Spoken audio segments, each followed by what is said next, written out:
शिरोमणि गुरु रविदास जी महाराज की बोलिए। संत शिरोमणि गुरु रविदास जी महाराज की।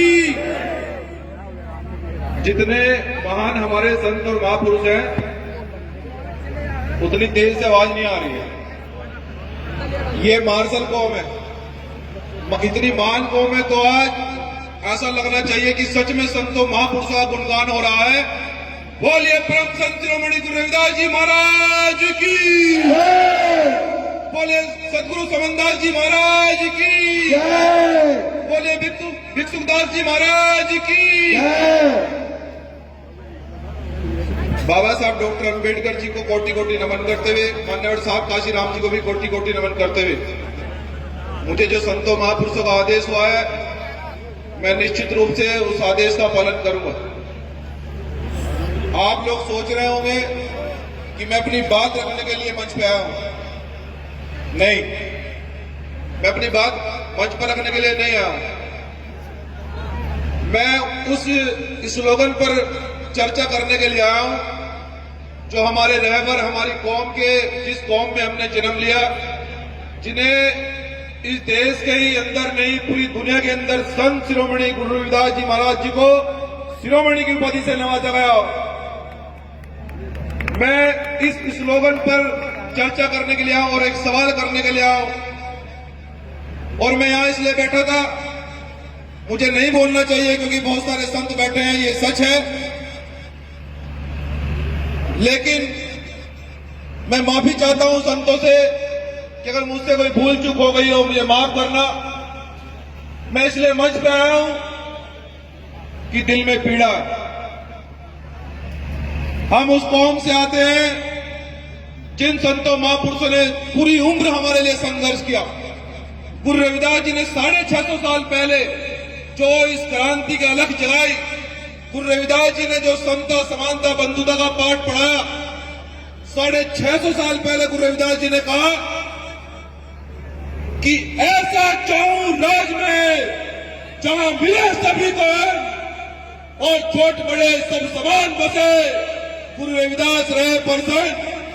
बहुजन समाज के लोगों, ये जो स्लोगन सदगुरु रविदास जी ने दिया है, गुरु रविदास जी ये चाहते थे कि सब समान हो, सबको रोटी मिले, सबको रोजगार मिले।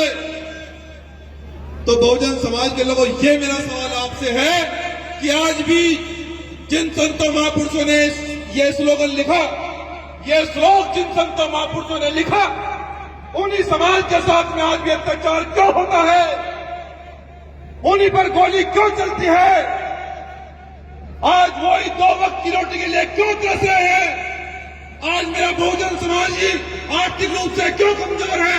बस मैं ये सवाल आपसे करने के लिए आया हूं और इसका मैं आपको जवाब भी देकर जाऊंगा। बहुजन समाज के लोगों, सदगुरु रविदास जी को हम समझ नहीं पाए। सदगुरु रविदास जी वो संत हैं जिस दिन आप लोग गुरु रविदास जी को जान जाओगे, क्योंकि आप लोग मेहनत से कमाते हो। मैं जानता हूं कि मैं उस कौम में पैदा हुआ जिसमें 95% मजदूर है।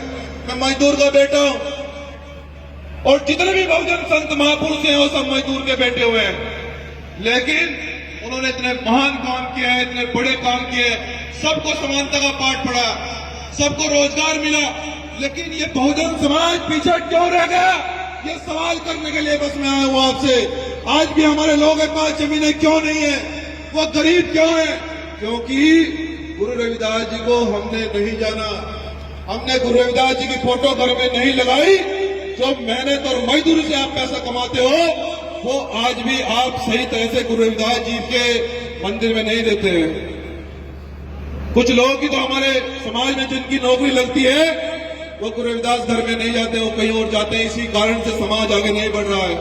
लेकिन मेरी माताओं बहनों, और मैं अपने संतों के चरणों में नतमस्तक होते हुए, मैं आपका बेटा, आपका भाई, आपसे ये आशीर्वाद मांगने के लिए आया हूं और आपकी आर्थिक गुलामी तोड़ने के लिए मैं आज इस पश्चिम उत्तर प्रदेश की धरती से ये संकल्प लेकर जा रहा हूं कि भीम आर्मी जय भीम ने जो आंदोलन शुरू किया है आरक्षण और जमीन का, जब तक आपको आरक्षण और जमीन, मेरे एक एक परिवार को जमीन वापस नहीं मिल जाएगी, और ये जमीन हमारे बाबा साहब डॉक्टर अंबेडकर का दिया संवैधानिक अधिकार है, जब तक मेरे पूरे बहुजन समाज को जमीनें नहीं मिल जाएगी, जब तक ये मजबूत नहीं हो जाएगा, मैं आपसे आशीर्वाद लेने के लिए आऊं कि आपका बेटा आखिरी दम तक लड़ेगा।